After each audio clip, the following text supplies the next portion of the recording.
பற்றி பார்த்துருப்போம், chromosome made up of genes, DNA இப்படி பார்த்துருப்போம். பட் டிஎன்ஏனா என்ன, அது என்ன பண்ணும் அப்படின்னா, ஜஸ்ட் லைக் நம்ம டேப் ரெக்கார்டரில் யூஸ் பண்ணுற கேசட் மாதிரி தான் சம் இன்ஃபர்மேஷன்ஸை ஸ்டோர் பண்ணி வச்சிருக்கோம். ஆக்சுவலாக அந்த டிஎன்ஏவை நிறைய பேருக்கு பிடிக்கும். ஏன்னா இது பார்க்கவே ரொம்ப அழகா ஒரு ட்விஸ்டட் லேடர் ஸ்ட்ரக்சர்ல இருக்கும். அண்ட் நம்ம பண்புகளுக்கு தேவையான ஜெனடிக் இன்ஃபர்மேஷன்ஸை ஸ்டோர் பண்ணி வச்சிருக்கோம். இப்படி டிஎன்ஏவே புகழறதால இன்னும் ஒரு முக்கியமானவரை மறந்துடுறோம். அவர் தான் ஆர்என்ஏ. இந்த ஆர்என்ஏ மட்டும் இல்லைன்னா டிஎன்ஏல இருக்க ஜெனடிக் மெசேஜஸை வெளியே எடுத்துட்டு வரவே முடியாது.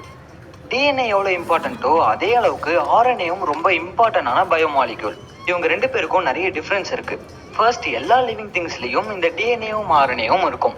யூகரியாட்டிக் செல்ஸ்ல டிஎன்ஏ நியூக்ளியஸ்குள்ள இருக்கும், ஆர்என்ஏ நியூக்ளியஸ்குள்ளேயும் இருக்கும், நியூக்ளியஸ்க்கு வெளியவும் இருக்கும். ப்ரோகரியாட்டிக் செல்ஸ்ல நியூக்ளியஸே இருக்காது.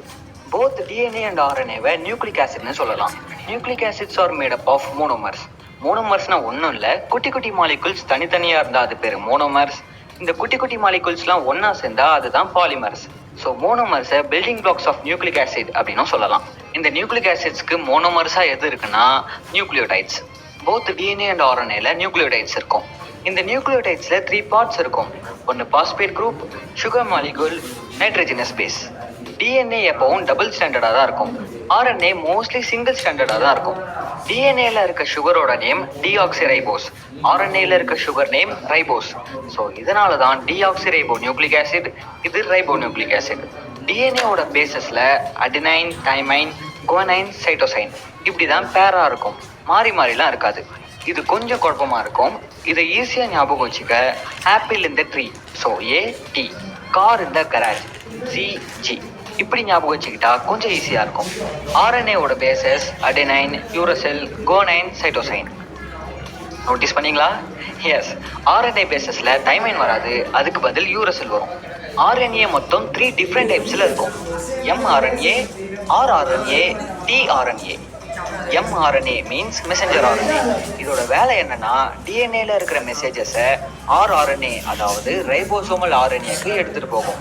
ஃபைனலி டிஆர்என்ஏ அதாவது டிரான்ஸ்ஃபர் ஆர்என்ஏ வந்து எம்ஆர்என்ஏ கோடானுக்கு மேட்ச் ஆன அமினோ ஆசிடை டிரான்ஸ்ஃபர் பண்ணும். அமினோ ஆசிட்ஸ்லாம் சேர்ந்து பாலிபெப்டைட் செயினா ஆகும். அதுதான் ப்ரோட்டீன்ஸ். ப்ரோட்டீன்ஸ்லாம் டன்ஸ் ஆஃப் டிஃப்ரெண்ட் ரோல்ஸ்ல இன்வால்வ் ஆகும். Okay, chromosomes made up of genes அப்படின்னு சொன்னோம் இல்லையா? ஸோ ஜீன்ஸ் அப்படிங்கிறது எங்கே இருக்குது அப்படின்னு பார்த்தோம்னா டிஎன்ஏல தான் இருக்குது. என்னடா எவ்வளோ நேரம் nucleotide, sugar group, DNA made up of மோனோமர்னு சொல்லிட்டு ஜீன்ஸும் அதில் தான் இருக்குன்னு சொல்கிறியே அப்படின்னு குழம்ப வேண்டாம். சிம்பிளாக சொல்கிறேன், டிஎன்ஏ அப்படிங்கிறது ஒரு லாங் செயின். இவ்வளோ பெரிய செயினில் ஒரு சின்ன செக்மெண்ட் தான் ஜீன் அப்படின்னு சொல்கிறோம். ஒரு செக்மெண்ட்லேயும் டிஃப்ரெண்ட் டைப் ஆஃப் ப்ரோட்டீனை சிந்தசிஸ் பண்ணுறதுக்கு கோட்ஸ் இருக்கும். எக்ஸாம்பிளுக்கு இந்த ஜீன் 1 கிரீன் ப்ரோட்டீனை சிந்தசிஸ் பண்ணோம், ஜீன் 2 ப்ரௌன் ப்ரோட்டீனை சிந்தசிஸ் பண்ணோம், ஜீன் 3 ப்ளூ ப்ரோட்டீனை சிந்தசிஸ் பண்ணோம். இப்படி